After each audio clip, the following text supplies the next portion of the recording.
We're shifting the workflow's grand design, leaving old school limits far behind. Forge deeper human connection, a synergy of new direction. Let's build something brilliant together. The Marblism Partner Network. Your team answers the same customer question on a call, in an email, inside a chat, and under a social post. The words change a little every time. Then a customer notices the difference. A salesperson has to check what is actually true, and somebody starts rewriting the same explanation for the 4th time that week. What if that question became a reusable business asset instead? Preferably before the founder opened the document called Final Answer V7-Really Final.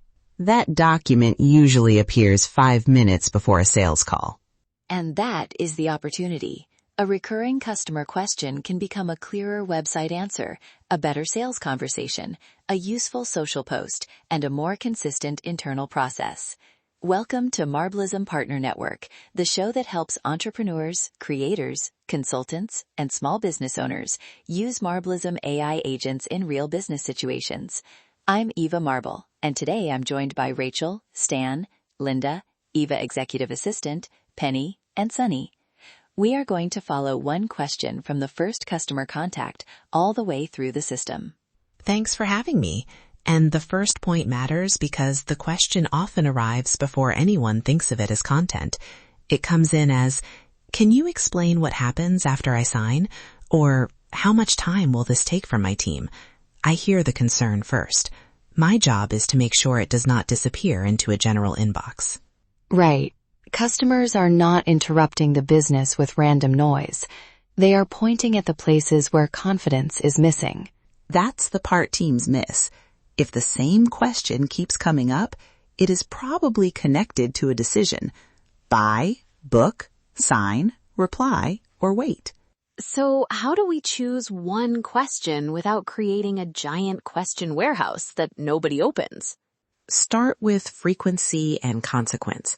If I hear a question once, I note it.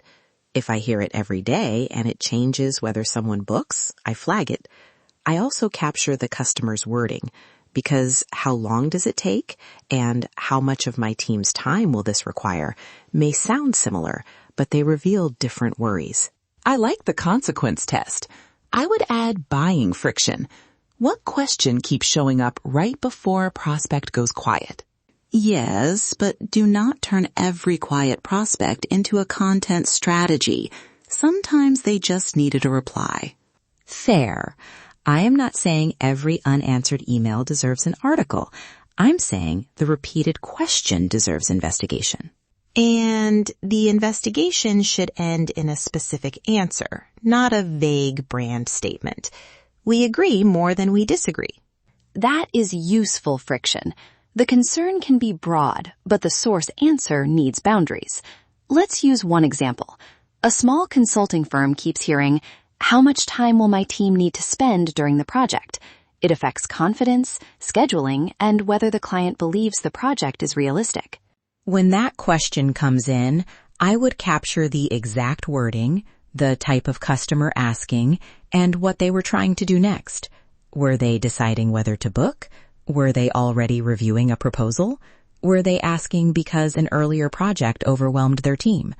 That context helps route the question instead of treating it like a loose sentence. And what would you say to the customer in the moment? I would say, thanks for asking. The time depends on your team's role and the scope we agree on. I can get you a clear breakdown of kickoff, review, and implementation time, then connect you with the right person for the details. Thanks for calling. I can help with that. The important thing is not pretending I know a precise number before the owner verifies it. Exactly. That is a safe first response because it is helpful without making a guarantee. If the answer touches contract obligations, delivery commitments, cancellation terms, or regulated claims, someone qualified needs to review the wording before it travels. Some people hear review and think the process just slowed down. A 10-minute review is usually faster than repairing a confident mistake 6 weeks later. Let's make the fine print clear. The source answer should separate what is known, what varies, and what requires a conversation. Once Linda or the appropriate business owner confirms the facts, I organize the answer.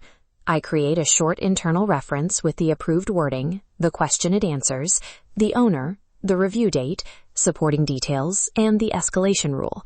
Here's your priority list. First, approve the facts, then store the source, then adapt it. Wait, back up. What does the approved answer actually look like? Not a slogan. The thing a team member could use tomorrow.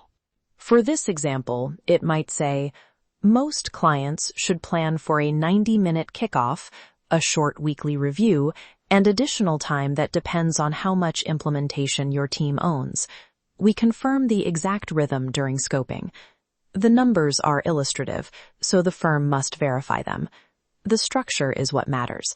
A useful baseline, the variable, and the next step. And I would add one line to the internal record. Do not present the 90-minute kickoff as a promise for every engagement. Here's the clause that matters most, even when there is no contract yet. Examples are not commitments. That source is where I want to begin. Not with keywords, not with a blank page and a motivational headline, with the actual customer concern and an answer that has already earned approval. Good. What do you do with it first? I turn that topic into traffic, but not by stuffing the source answer into a long article. I look at the underlying search intent. Someone searching, how much time does a consulting project require from my team, wants planning information. They may need a short FAQ, a fuller guide, or both. I write for search and for trust, which means I explain kickoff time, review time, what changes the estimate, and what the reader should ask before starting. Okay, but what does that look like before it becomes a 1,500-word article? A 3-sentence FAQ, then perhaps a checklist. Who attends kickoff, who reviews drafts, and what the client needs ready. If people keep asking for examples, that becomes a longer piece. Good content should do more than fill space. And I would not claim this will rank number 1. I can make the page more relevant, clear, and useful for the question. The audience decides whether it deserves attention. Then I take the same approved idea and stop it from sounding like an FAQ wandered onto social media wearing a tiny tie. Please do. That is where repurposing can go wrong. For a short post, I might open with, before you book a consulting project, ask how much time it will require from your team. Then I would share one practical planning point and invite people to compare experiences. In a community reply, I would answer the person directly and keep the invitation modest. The facts stay anchored to the source, but the format, example, and conversation change. That gives me something useful for follow-up too. I would not paste Penny's article into an email or send Sunny's post to a prospect with thoughts. I might write, teams often ask how much internal time a project requires. In our process, kickoff and review are planned separately from implementation. Would it be useful to compare that with your team's availability? That is much better than just circling back with some content. A phrase that has survived far too many inboxes. So we have the first contact, the verified source, the internal reference, the search version, the social version, and the sales follow-up. What keeps this from becoming 6 disconnected answers? Ownership. Each answer needs a home and a person responsible for checking it. I've already organized the next step. The approved source sits in the shared reference. Every adaptation links back to it, and the review date is visible. If the timeline changes, the owner updates the source first, then the downstream versions. And the frontline team feeds the loop. If 3 callers misunderstand the same phrase, that is not just a caller problem. The answer may be missing a condition. I tag the question, add the context, and route it to the owner instead of inventing a fresh explanation every time. What happens when the question changes slightly? Then we ask whether the change is meaningful. How much time will my team need may become How much time will my team need if we provide the materials late? That second question could expose a missing condition in the source answer. And if the new condition changes the obligation, price, contract language, or compliance position, it comes back for review. Clarity first, signature second, and assumptions nowhere near the final customer promise. The biggest mistake is copying one version everywhere.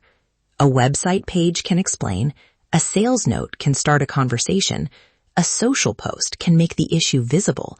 If every channel uses the same paragraph, the brand sounds repetitive and the answer may not fit the person's moment. Right. The customer should not feel like the same paragraph is following them around the internet with a different hat on. And the other mistake is hiding uncertainty because someone thinks confidence closes deals.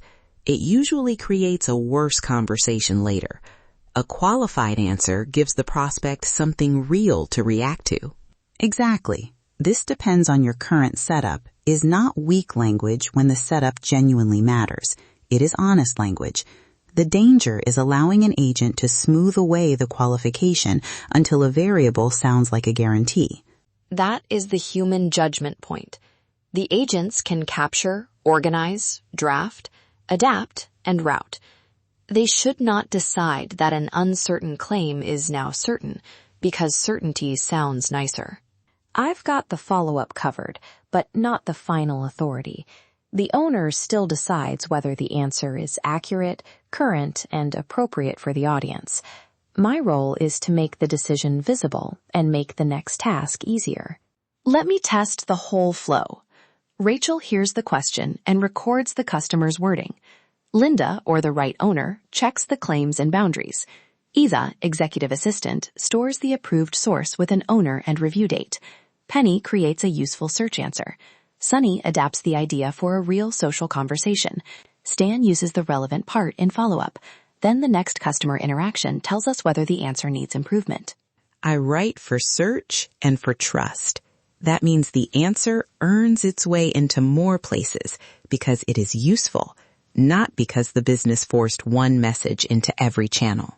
And I get a better sales conversation because I am responding to a real concern, not guessing at a clever opener. I get a conversation people can actually join. That is different from broadcasting a polished answer and hoping somebody applauds. And the customer gets fewer handoffs that begin with, "Let me ask someone else." That is the one question business. Not one answer shouted everywhere, but one trustworthy source carried thoughtfully through the business. Find the question that keeps affecting decisions. Capture what people actually mean. Verify the answer. Give it an owner. Then let each agent do the part it is best suited to do. And keep the review date. Future you will be grateful. This is also why Marbleism is easier to explain as a partner when you show the workflow instead of listing tools. You are not promising that one agent replaces judgment or that every task becomes automatic. You are showing how coordinated agents can help a small business spend less time recreating answers and more time serving customers. Show the problem, show the process, and let people decide whether it fits. This post should earn attention, not beg for it. Thanks for listening to Marbleism Partner Network. Subscribe for more episodes on Marbleism AI agents, business workflows, and practical growth strategies. If one customer question is already consuming your team's time, start there. Explore Marbleism and the partner opportunity through the link in the show notes and see how the agents can work together with human judgment at the center. Marbleism, where your AI agents do the office work so you can do the customer work. See you next time. The Marbleism Partner Network. We're shifting